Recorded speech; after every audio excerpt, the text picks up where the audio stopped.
morning mga ka-Read Store. Ngayon ay mag-i-install tayo ng B77 sa Montalban. Samahan nyo ako kung paano natin ikakabit ang B77. Kita kits! Doon na lang tayo magkita. Yo, eto na nga. Andito na nga tayo ngayon sa Montalban. At eto po ang unang-una nating customer na kakabitan ng EST B77. At ngayon kasama natin ang isa sa pinakamagaling na installer ng Read Store Philippines na si Jomar Sanidad.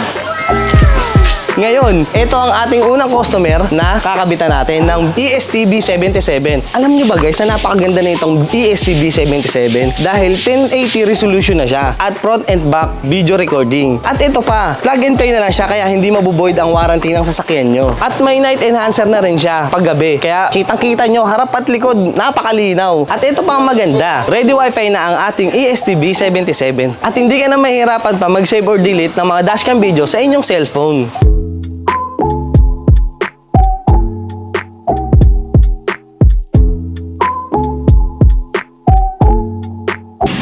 Guys, tapos nang i-install ni Jomar sa sasakyan ni Ma'am Christine ang EST B77. So ma'am, ano po ang masasabi niyo po sa ating product ma'am na B77?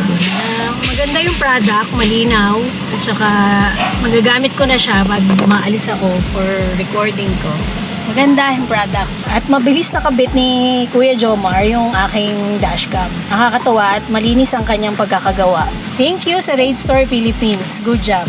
So yun na nga guys, kitang-kita mo natin. Isa na naman pong satisfied customer po si Ma'am Christine na nakabitan po ng ating EST B77. Kaya ano pang inaantay nyo? Mag-avail na kayo ng ating EST B77 sa Read Store Philippines.